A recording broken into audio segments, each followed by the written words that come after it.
मैं वर्तमान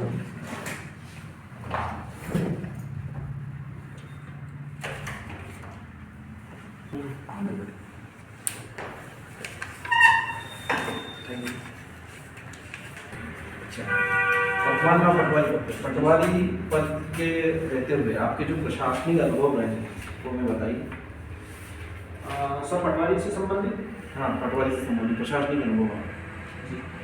जी सर, पटवारी बिलों से संबंधित तो याद नहीं कर रहा हूँ। हाँ, गौड़ जनजाति है मध्य प्रदेश में क्या? जनजाति समूह। अच्छा, और जनजाति पूछे तो सबसे बड़ी जनजाति भील है। गौड़ कहाँ पाए जाते हैं मध्य प्रदेश में? गौड़ पूर्वी और मध्य जो मध्य प्रदेश है वहाँ पे। सतपुड़ा और विंध्य में नहीं पाए जाते? सतपुड़ा और विंध्य। अच्छा, रजिस्ट्रार को रजिस्ट्रार क्यों कहा जाता है? वो रजिस्ट्रेशन का कार्य करता है इसका। दस्तावेजों का पंजीकरण जो समूह के रूप में वहाँ पे पंजीयन करवाने आते हैं वही रजिस्ट्रेशन होता है। और गवर्नमेंट के जो रजिस्टर है उसमें दर्ज किया जाता है। ये जो दस्तावेज है उनका पंजीकरण क्यों आवश्यक है? जो दस्तावेज होते हैं उनका पंजीकरण, डॉक्यूमेंट्स की बात कर रहे हैं। कानून मान्यता प्राप्त करने के लिए आवश्यक है। और इसके बाद ही कोई भी जो शासन से लाभ है मिल पाता है।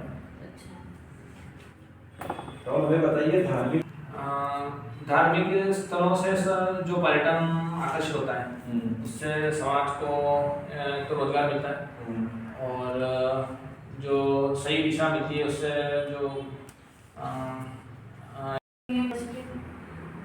नियम 1998 के।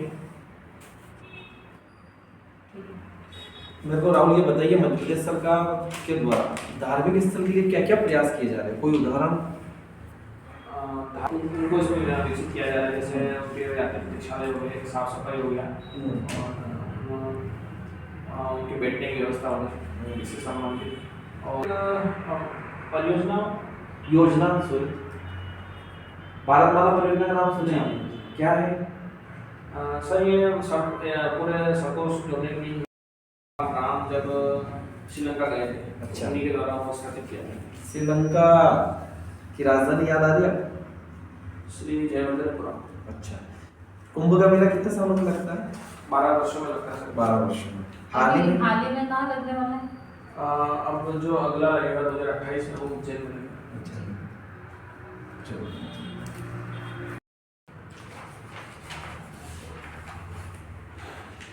राहुल जी, आप हमें बताइए धार्मिक स्थल कौन कौन से देखे अभी तक आपने? जी मैं मध्य प्रदेश से मैंने भगवान शिव के जो 12 ज्योतिर्लिंग हैं उनमें से ओंकारेश्वर कौन सी नदी के तट पर स्थित है? नर्मदा। कितनी लंबाई नर्मदा की? नर्मदा की ओवरऑल लंबाई 1312 किलोमीटर है। और पूरे मध्य प्रदेश में? मध्य प्रदेश में 1077 किलोमीटर लंबाई है। और पूरे अमरकंटक से लगाकर जो खंबात की खाड़ी है वहाँ तक एक भैरव मंदिर है, एक मंगलनाथ मंदिर है। और मंगलनाथ की विशेषताएं बताइए। ऐसा माना जाता है कि मंगलनाथ पृथ्वी का केंद्र बिंदु ऐसा माना जाता है स्थानीय स्तर। अच्छा, और कोई सी रेखा निकलती है उससे? जी मैम, कर्क रेखा गुजरती है। कितने राज्यों से निकलती है? 8 तहसीलदार महोदय की उपस्थिति में निराकरण किया जाता है उसका। अच्छा, अभी एक स्वामित्व योजना चल रही है, जी सुने आप ना? जी स्वामित्व योजना बताएंगे?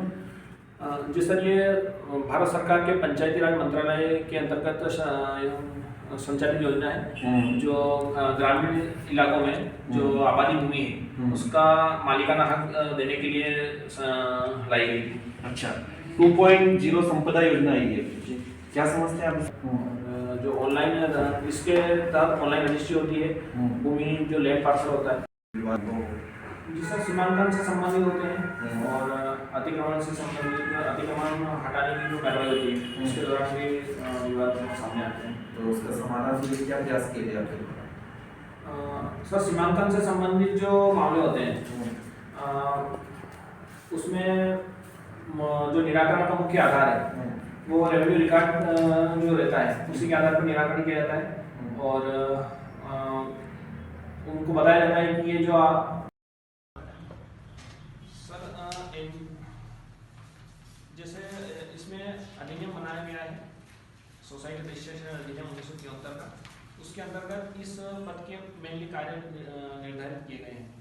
इसमें सर जो भी अपने समितियां होती है, इसमें 7 या अधिक व्यक्ति मिलकर जो समिति बनाते हैं, उससे संबंधित कोई समिति रजिस्टर करनी होती है, वो वहाँ रजिस्ट्रेशन होता है सर उसका।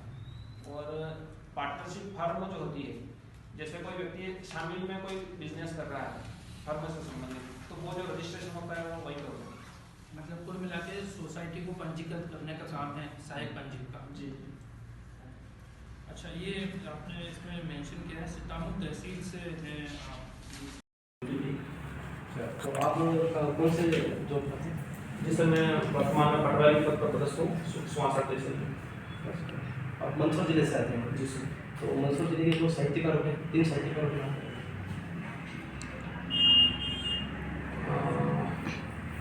सर साहित्यकार एक तो श्री रघुवीर सिंह जी रहे हैं सीतामऊ से, और एक बाल कवि मेरा जी सर उस समय मंदसौर के ही पार्ट था उस समय, जो अभी वर्तमान में नीमच से है, वो भी यहाँ से रहे हैं।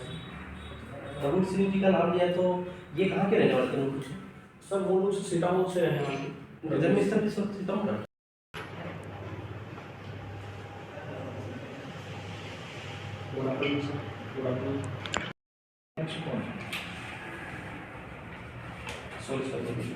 अच्छा, एनजीओ बताएंगे एनजीओ क्या होता है? जी सर। एनजीओ जो सरकार से स्वतंत्र रह के सामाजिक संस्थाओं के रूप में जो कार्य करते हैं, जैसे स्वास्थ्य हो गया, अपने शिक्षा हो गया,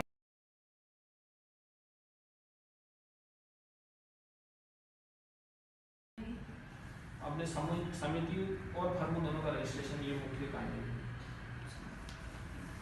अच्छा राहुल जी, आपने जिस पद के लिए आपका साक्षात्कार हो रहा है, आपको पता है कितने पद हैं इसमें?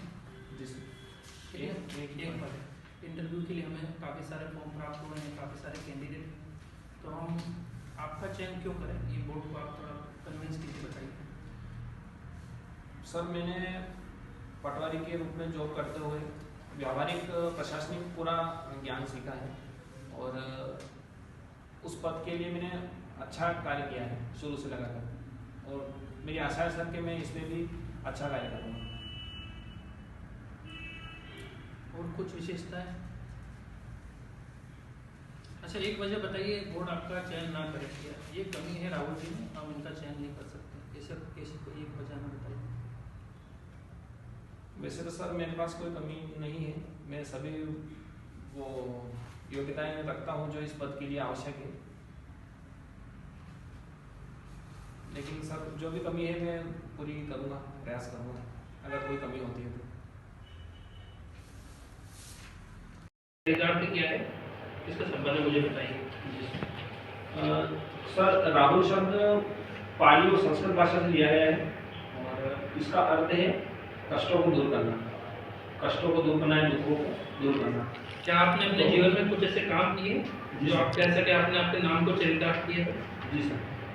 सर मैंने वर्तमान में मैं पटवारी के पद पर कार्यरत हूँ, तो वहाँ पर मेरी जॉब के साथ जो भी लोगों को शासन की योजनाओं को पहुँचाने का कार्य रहता है वो मैंने किया है, और जो उनकी जो भी शासन से संबंधित समस्याएं होती है उनको उन तक पहुँचा के उनका पूरा सहयोग किया है। कुछ उदाहरण बताइए इस संबंध में आपने